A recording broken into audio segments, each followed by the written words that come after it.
yo el capítulo 39 y el nombre del mensaje lo voy a explicar enseguida. Le puse un cristiano de buena suerte.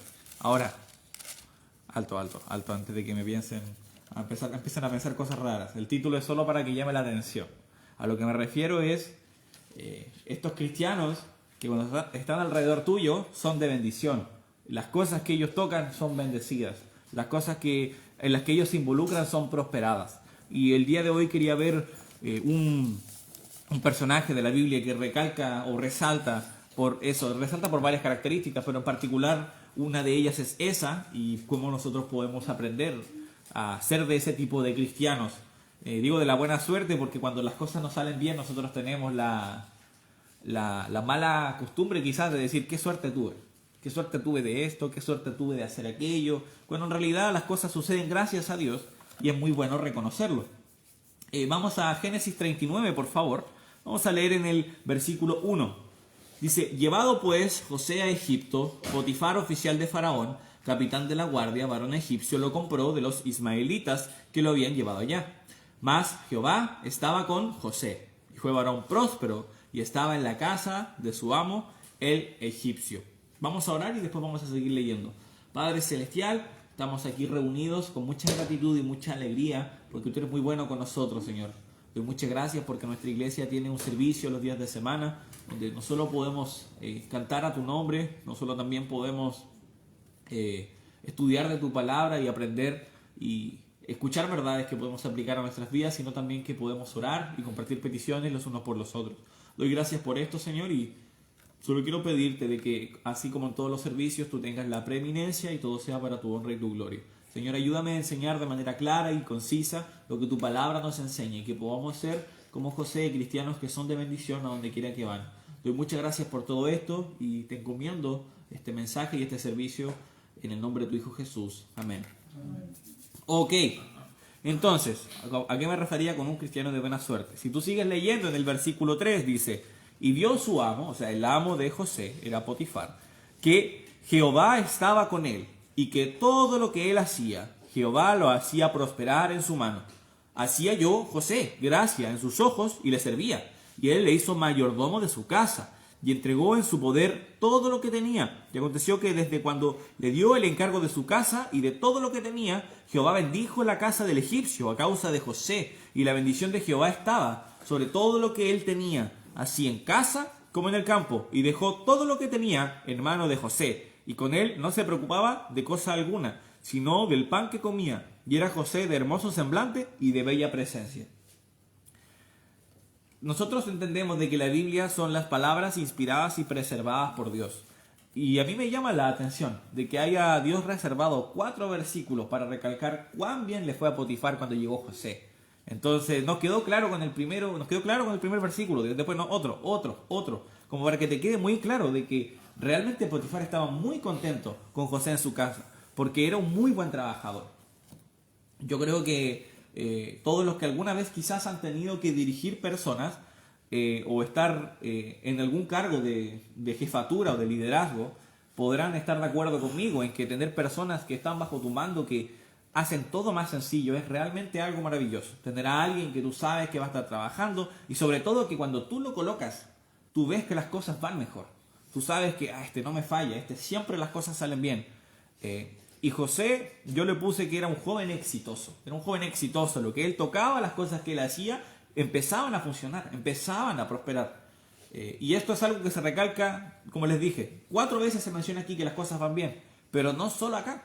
Entonces, si tú conoces la historia de José, José era uno de los 12 hijos de Israel, Jacob también llamado, antiguamente llamado Jacob, y él era el hijo favorito de su padre. Pero su padre, como le tenía mucho cariño, los hermanos empezaron a generar una especie de envidia, ¿no?, hacia su hermano porque tenía un preferido, le trataba de manera diferente, de hecho le hace hasta una túnica de colores bien característica. Y los hermanos como que orquestan casi hasta como un asesinato, pero al final lo que terminan haciendo es venderlo. Lo venden a unos ismaelitas y a su padre lo que hacen es engañarlo. Matan a un animal y cubren con sangre la túnica característica de José y le dicen: no, tu hijo ha muerto, pero en realidad había sido vendido. Eh, entonces, él ahora estaba, como dice el versículo, había sido comprado por Potifar, una persona importante en Egipto. Dice que era un oficial de Faraón, capitán de la guardia, varón egipcio. Entonces, alguien importante, alguien de renombre.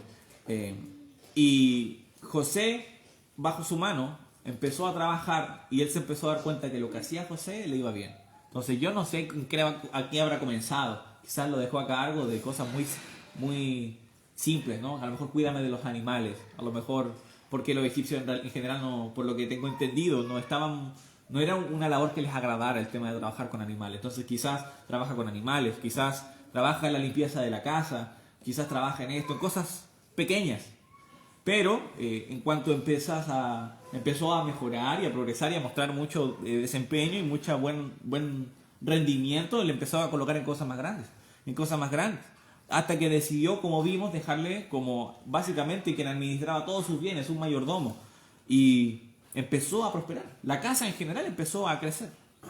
Aquí podemos ver, aunque no era el punto en general del mensaje, un principio bíblico que Dios aplica a nuestras vidas, y es de que para poder tener una gran responsabilidad bajo tus hombros, tienes que pasar por pequeñas responsabilidades.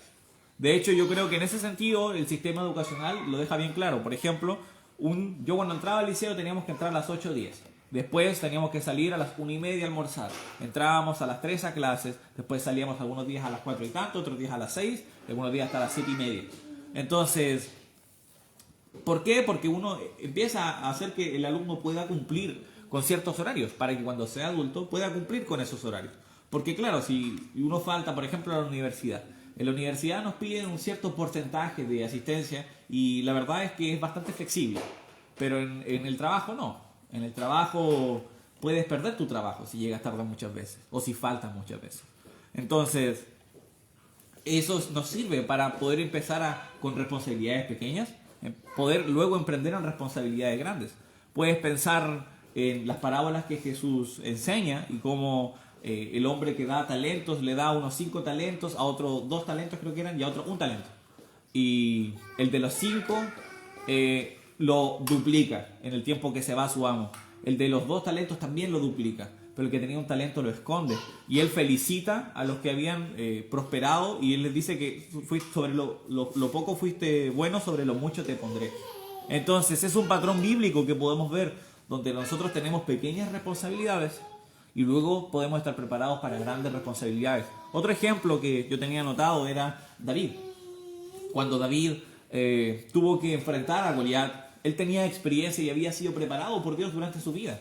Porque él le dice a Saúl, le dice, no, mira, yo había peleado contra osos, defendía las ovejas de leones. Entonces, con pequeñas responsabilidades, porque quizás su padre tenía muchas ovejas y perder una oveja no era tan terrible, pero perder una batalla contra los filisteos sí era terrible. Entonces, Dios nos va preparando con pequeñas responsabilidades para que luego podamos desempeñarnos bien en las grandes responsabilidades. Por lo que, cuando tú tienes una pequeña responsabilidad, le debes dar importancia. Debes desempeñarte lo mejor que puedes y no menospreciarla. Entonces, José era un joven muy exitoso. Si en algún momento digo Josué, se pueden reír, porque cuando estaba haciendo los apuntes escribí Josué muchas veces también.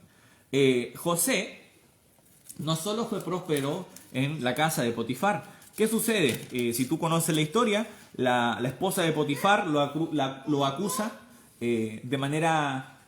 No, lo acusa falsamente de un crimen que no cometió. No es necesario mencionar el crimen, pero lo acusa y él, obviamente sin ninguna clase de poder sobre la esposa de Potifar, cae injustamente acusado en la cárcel. ¿Y qué sucede? Si tú lees en el mismo capítulo, Génesis 39, en el versículo 20, nos dice, y tomó su amo a José y lo puso en la cárcel, donde estaban los presos del rey. Y estuvo allí en la cárcel, pero Jehová estaba con José y le extendió su misericordia y le dio gracia en los ojos del jefe de la cárcel. Y el jefe de la cárcel entregó en mano de José el cuidado de todos los presos que había en aquella prisión. Todo lo que se hacía allí, él lo hacía. No necesitaba atender el jefe de la cárcel cosa alguna de las que estaban al cuidado de José. Porque Jehová estaba con José y lo que él hacía, Jehová lo prosperaba. Lo vuelven a repetir. Tenemos 4 versículos donde de nuevo José se tiene que asumir una nueva responsabilidad y él empieza a dar lo mejor que puede para esforzarse. Qué bendición es ser este tipo de creyentes. Creyentes que llegan a un lugar y que inmediatamente es una bendición. Y no solo en el sentido del ánimo, ¿no? De que lleguen y dicen, oh, qué bueno que llegó el hermano tanto, la hermana tanta. Sino de que cuando tú empiezas a trabajar, Dios empieza a bendecir tu trabajo. Y las cosas empiezan a salir bien porque tú estás ahí presente. Yo quiero ser de ese tipo de creyentes. Hay un versículo muy similar, no lo tienen que buscar, pero en el libro de Génesis, en el capítulo 30, en el versículo 27, cuando estaba Jacob trabajando, primero había trabajado por Raquel, pero le dan a Lea, y después él sigue trabajando por Raquel porque la amaba mucho, y en el versículo 27, Labán, cuando él ya se va, Labán le dice, halle yo gracia en tus ojos, y quédate, he experimentado que Jehová me ha bendecido por tu causa. Entonces, Labán no quería que después de estos 14 años que le trabajó Jacob, él se fuera. ¿Por qué? Porque Dios le estaba prosperando, porque ahí estaba Jacob. Entonces, nosotros queremos ser ese tipo de creyentes. De hecho, existe el otro tipo. El tipo de que por la desobediencia que nosotros tenemos a Dios, las personas a nuestro lado y a nuestro alrededor se pueden ver afectadas. Un muy buen ejemplo puede ser lo que sucedió con Jonás. Entonces, tú observas la vida de Jonás. Jonás fue instruido, tú tienes que ir a Nínive y predicar. Jonás dijo, no, me voy para el otro lado. Y cuando tomó un barco hacia Tarsis, hubo una gran tormenta. Y los marineros de todas las naciones pensaron que se iba a partir el barco. Imagínate si Jonás hubiera seguido siendo terco. Jonás podría haberle quitado la vida a personas inocentes por su desobediencia. El castigo que estaba cayendo sobre él. Entonces, ahí podríamos tener casi como un paralelismo, ¿no? Entre la obediencia y la bendición que trae José versus la desobediencia y la tragedia y las dificultades que vinieron por causa de Jonás. Entonces tú puedes seguir leyendo y él empieza a tener mucho éxito. Como les mencionaba, después en el capítulo 40, él interpreta los sueños en la cárcel del copero del rey y del panadero del rey. Entonces el sueño del panadero básicamente era que iba a morir, y del copero en que iba a ser restaurado en su trabajo. Y eso sucede. Entonces, nuevamente, Dios, esto ya, si tú te pones a pensarlo, para trabajar nosotros quizás podríamos decir, yo tengo habilidades para esto y para esto otro, pero la interpretación de los sueños es puramente bendición y algo que en esa época Dios había otorgado a ciertas personas. Y en el versículo 8 del 40, él reconoce esto, José reconoce que no es algo suyo, dice, ellos le dijeron, hemos tenido sueño y no hay quien lo interprete. Entonces le dijo José, ¿no son de Dios las interpretaciones? Contádmelo ahora. Siempre reconociendo y colocando a Dios en primer lugar. Y ya después él nuevamente consigue un cargo y es prosperado. Imagínate. Yo creo que es fácil, relativamente fácil, darlo todo en un contexto sencillo, ¿no? Entonces, quizás darlo todo y ser el mejor jefe del mundo es fácil. Pero darlo todo y ser la última persona en la cadena jerárquica de una empresa, quizás no es tan fácil.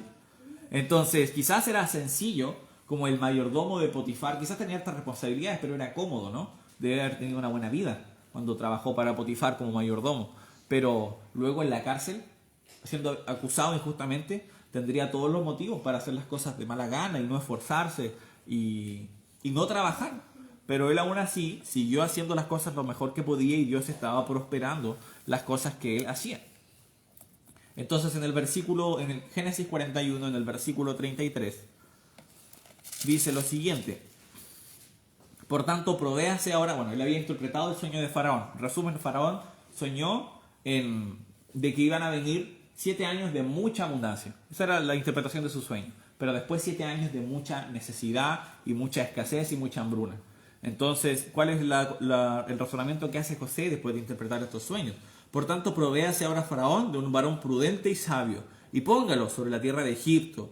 Haga esto Faraón y ponga gobernadores sobre el país, y quinte a la región de Egipto en los 7 años de abundancia, y junte toda la provisión de estos buenos años que vienen, y recojan el trigo bajo la mano de Faraón para mantenimiento de las ciudades, y guárdalo. Y esté aquella provisión en depósito para el país, para los 7 años de hambre que habrá en la tierra de Egipto, y el país no perecerá de hambre. El asunto pareció bien a Faraón y sus siervos, y dijo Faraón a sus siervos, ¿acaso hallaremos a otro hombre como este, en quien esté el Espíritu de Dios? Qué maravilloso es que cuando te toca trabajar, la gente pueda reconocer, yo quiero que él tenga cargos de liderazgo, o que ella pueda estar dirigiendo esto, o ella pueda ser parte de esta actividad. ¿Por qué? Porque yo puedo ver que como es cristiana, las cosas le salen bien. Dios le bendice, Dios le prospera. Entonces Faraón, probablemente escuchando el testimonio del carcelero, viendo cómo Dios le había utilizado para interpretar de manera tan clara los sueños que nadie había podido interpretar, dijo, este varón claramente está, no es una persona cualquiera, sino que Dios le está ayudando. Entonces, alguien como él debe tener el cargo de liderazgo. Entonces, en el versículo 39 dice, pues que Dios te ha hecho saber todo esto, no hay entendido ni sabio como tú estarás sobre mi casa, y por tu palabra se gobernará todo mi pueblo, solamente en el trono seré yo mayor que tú. Dijo además Faraón a José, he aquí yo te he puesto sobre la tierra de Egipto. Entonces Faraón quitó su anillo de su mano y lo puso en la mano de José, y lo hizo vestir ropas de lino finísimo, y puso un collar de oro en su cuello, y lo hizo subir en su segundo carro, y pregonaron delante de él, doblad la rodilla, y lo puso sobre la tierra de Egipto. Y dijo Faraón a José, yo soy Faraón, y sin ti ninguno alzará su mano ni su pie en toda la tierra de Egipto. Ahora, creo que no tiene que ver con el tema, pero creo que es sería un poquito criminal, pero en el mal sentido, un poquito criminal, no hablar de las similitudes que hay entre José y Jesús. Son muchas. José fue vendido por piezas, creo que eran las mismas cantidades de piezas de plata, ¿no, hermana? Me ayuda ahí. ¿No? ¿Eran 20 y 30? Entonces, José 20, José 30. Ok, está bien. Gracias, hermano. Gracias. Entonces, fueron vendidos y acusados injustamente de un delito, y ellos pasaron, Jesús en algún momento va a reinar y toda rodilla se va a doblar, y toda boca va a confesar que Él es el Señor. Y aquí Él pasó de haber sido acusado injustamente a básicamente traer la salvación a su familia y a las personas que estaban en necesidad. Tú puedes ver muchos paralelismos en la vida de Jesús y de José, y aunque la Biblia no nos diga que José es una representación de Jesús, sí es interesante poder verlo. Y me gusta siempre cuando leo poder ver cuando Jesús está presente o no. Entonces, ¿cómo puedo yo ser un cristiano como José? ¿Cómo puedo ser yo un creyente que cuando va a un lugar y empieza a hacer algo, Dios lo prospera? Mi trabajo es prosperado, en la familia mis actividades son prosperadas, las cosas en las que me desenvuelvo son prosperados. ¿Cómo puedo yo ser alguien así? Podemos ver algunas características de José y podemos imitarlas. José era una persona íntegra. Dios prospera a aquel que guarda su palabra, es decir, que la lee, la escudriña y la hace. En Génesis 39, donde estábamos antes, cuando sucedió todo lo de Potifar y su esposa, José y la esposa de Potifar, en el versículo 7 dice, aconteció después de esto que la mujer de su amo puso sus ojos en José y dijo, duerme conmigo. Y él no quiso y dijo a la mujer de su amo, he aquí que mi señor no se preocupa conmigo de lo que hay en casa y ha puesto en mi mano todo lo que tiene. No hay otro mayor que yo en esta casa y ninguna cosa se me ha reservado sino a ti, por cuanto tú eres mujer. ¿Cómo pues haría yo este grande mal y pecaría contra Dios? La Biblia enseña en muchas ocasiones de que si nosotros guardamos la palabra de Dios y la hacemos, Dios prospera nuestros caminos. Eso es un patrón bíblico. Si tú haces lo que a Dios le agrada, Dios empieza a ayudarte en tu camino. Eso tampoco significa que no vas a tener dificultades, pero tú vas a poder mirar atrás en tu vida y vas a decir, Dios me ha prosperado porque yo he guardado y he hecho lo que su palabra me dice. Ahora, me gustaría hacer un pequeño inciso, porque aquí quizás puede ser confuso y es una muy buena pregunta y pensé que era valioso mencionarlo. Tú podrías decir, bueno, pero la ley y los mandamientos llegaron después de José, llegaron con Moisés. Entonces, ¿cómo podía José saber que lo que estaba haciendo aquí era ofensivo contra Dios? Es una buena pregunta, ¿no? Tú te podrías preguntar, pero los 10 mandamientos, la ley judía, todas esas cosas llegaron después. Esto fue antes de eso. Acompáñame por favor a Romanos capítulo 14. Guardando su lugar en... No lo guardo. Romanos capítulo 14.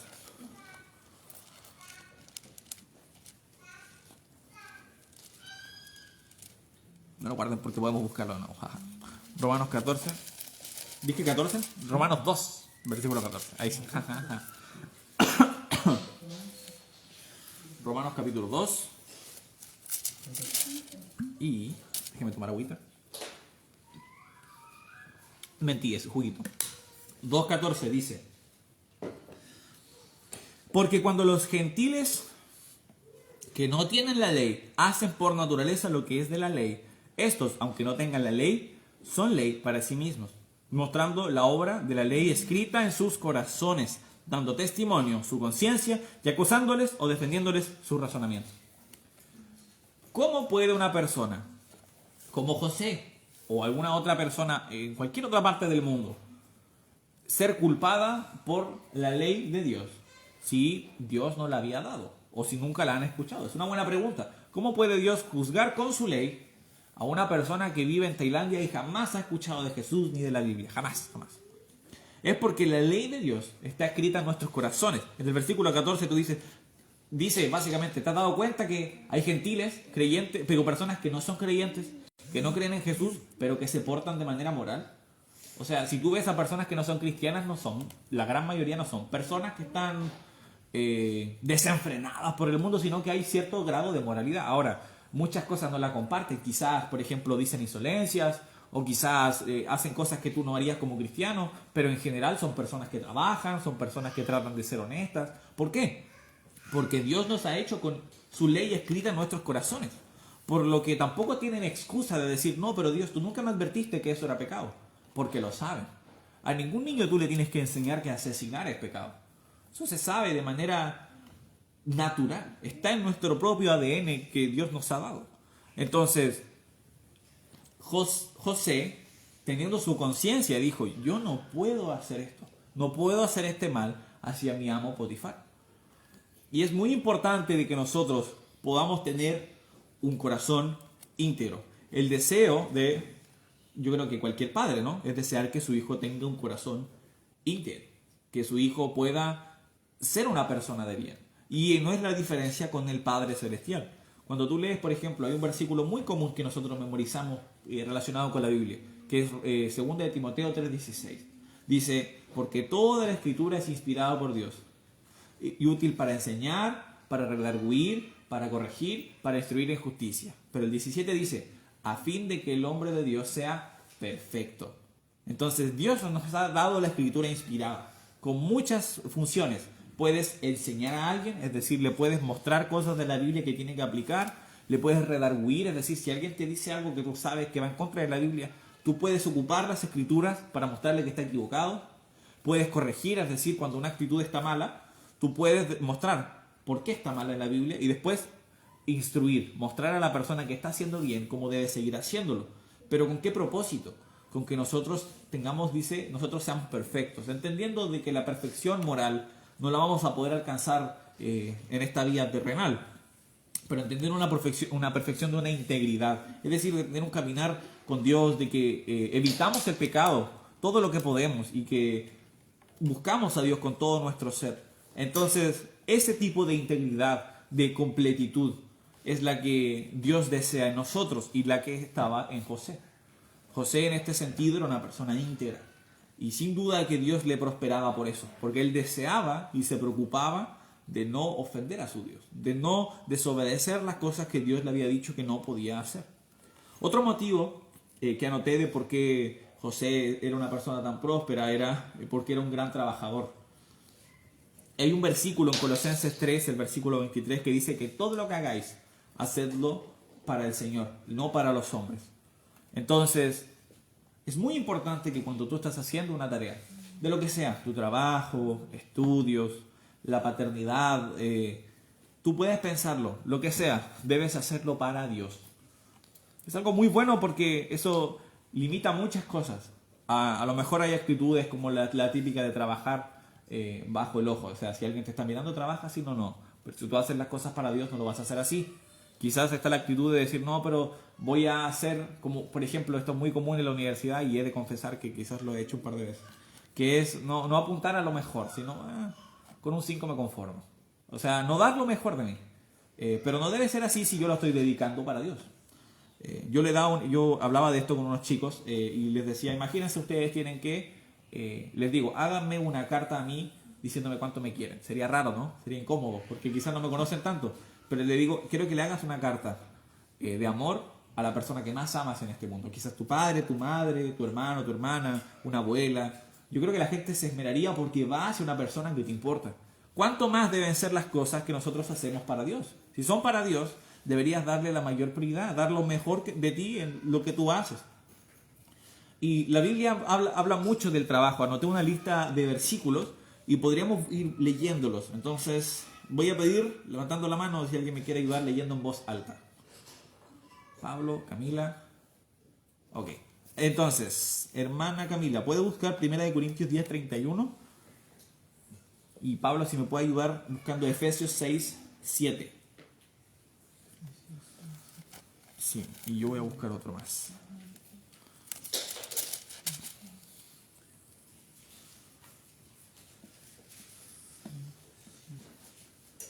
Hermana Camila, ¿lo puede leer en voz alta? 31. Había dicho 1 Corintios 10:31. Sí. Dice, si pues coméis o bebéis o hacéis otra cosa, hacedlo todo para la gloria de Dios. Hermano Pablo, ¿lo puede leer el suyo? ¿Lo quiere leer la Emma? Sí, adelante. Sirviendo de buena voluntad como al Señor y no a los hombres. Ahí está bien. Entonces, sirviendo de buena voluntad. Yo busqué otro, Mateo 5, el versículo 16, dice, así que alumbre vuestra luz delante de los hombres, para que vean vuestras buenas obras y glorifiquen a vuestro Padre, que está en los cielos. Van a ayudar de nuevo. Hermana Camila puede buscar Gálatas 6:9. Y si me puede ayudar buscando, hermano, Filipenses 2:14 y 15. Filipenses 2:14 y 15.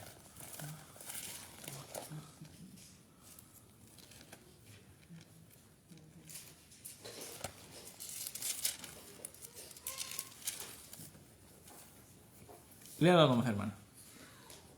No nos cansemos pues de hacer el bien, porque a su tiempo segaremos si no desmayamos. Hermano Pablo, adelante. Haced todo sin murmuraciones y contiendas, para que seáis irreprensibles y sencillos, hijos de Dios sin mancha en medio de una generación maligna y perversa, en medio de la cual resplandecéis como luminares en el mundo. Perfecto. Yo tengo uno también en Proverbios 16:3. Dice, encomienda a Jehová tus obras, tus pensamientos serán afirmados. Estuve buscando muchos versículos que de alguna u otra manera tuvieran alguna relación con el trabajar, con el obrar, con el hacer cosas para Dios. Y son realmente importantes. Por ejemplo, si pudiste notar en 2 de los versículos, habla de que somos luminares en el mundo. Jesús dijo que, él dijo, yo soy la luz del mundo, pero él también dijo, vosotros sois la luz del mundo. Por lo que nosotros tenemos que estar preocupados de lo que nuestras obras hacen. Quizás tú te podrías preguntar, ya que la salvación no es por obra, las obras no importan. Pero no, todo lo contrario. Ya que la salvación es por fe, las obras importan. Porque nosotros queremos demostrar con nuestras acciones la decisión que tomamos en nuestro corazón. La primera decisión que uno muestra, por ejemplo, es la decisión de bautizarse, ¿no? Uno decide obedecer a Dios en el bautismo, pero no me salva el bautismo. ¿Por qué me tengo que mojar entonces? Porque yo debo mostrar físicamente que deseo obedecer a Dios. Cuando tú decides hacer las cosas para Dios de manera honesta y sincera, tú le estás mostrando al mundo que eres un hijo de Dios y la gente puede glorificar al Padre. Entonces, ahí entran otras actitudes que nosotros hemos podido ver, como por ejemplo la de desviar la gloria de Dios. Es algo muy bueno. Entonces, es algo bien y alguien te felicita, tú puedes decir gloria a Dios. Y eso es algo bueno, es algo sano. Me faltaban versículos, pero los voy a leer yo. Por eso estaba buscando mi lista, todavía le quedaban. En Hebreos 6, el versículo 10 dice, porque Dios no es injusto para olvidar vuestra obra y el trabajo de amor que habéis mostrado hacia su nombre, habiendo servido a los santos y sirviéndoles aún. A Dios le importa las cosas que nosotros hacemos. Sobre todo las cosas que están relacionadas con el ministerio, cuando nosotros trabajamos directamente, por ejemplo, en la Gran Comisión o directamente sirviendo en la iglesia. Pero aún las cosas más insignificantes o las cosas más mundanales, nosotros las podemos hacer pensando en adorar a Dios y en que sean dedicadas hacia Él. Eso es algo muy importante. Voy a buscar un último versículo en Romanos, el versículo 2, capítulo 2, el versículo 11. Dice, en lo que requiere diligencia, no perezosos, fervientes en espíritu, sirviendo al Señor. Nuevamente, nosotros somos siervos del Señor. Y obviamente entiendo de que nosotros tenemos liderazgos terrenales a los que debemos obedecer, autoridades políticas, autoridades en nuestros trabajos, etc. Pero al final, si tú consideras como tu primera autoridad a Dios, las cosas que las haces, si las haces para Él, van a empezar a salir mejor. Entonces, José, no me cabe duda que él hacía las cosas para Dios. Él reconocía que, por ejemplo, su habilidad para poder interpretar los sueños venía de parte de Dios. No era algo de méritos, de su propio mérito. Y viendo un joven así, íntegro, y un joven trabajador, un joven que se tomaba las cosas en serio, fue grandemente prosperado. Nuevamente, ya van 3 personas que le habían dicho, sí, 3 personas que por la gestión de Josué y por su trabajo habían sido bendecidas y prosperadas. Nosotros tenemos que ser esa clase de cristianos, creyentes de que llegan a un lugar y empiezan a trabajar y todo empieza a funcionar bien. La gente empieza a preguntarse cómo es que cuando tú llegaste las cosas empezaron a mejorar. Y tú puedes decir, gracias a Dios. Y eso es de gran testimonio. La gente va a empezar a preguntarse y va a estar interesada. Todo lo contrario, si tú llegas a un lugar, las cosas empiezan a salir mal, tú no eres un buen trabajador. Entonces, genera un mal testimonio. Es algo en lo que personalmente yo a veces he luchado. Porque a veces uno se olvida, pero la gente realmente, si tú por ejemplo eres irresponsable con algo, la gente lo primero que va a hacer es sacar tu cristianismo como para cuestionar tu irresponsabilidad. Si cualquier otra persona llega tarde, bueno, llegó tarde, a todos nos pasa, pero si un cristiano llega tarde, no eras cristiano. Entonces nosotros debemos ser muy cuidadosos con eso y hacer lo mejor que podemos para Dios y no para los hombres. Con eso vamos a terminar el día de hoy.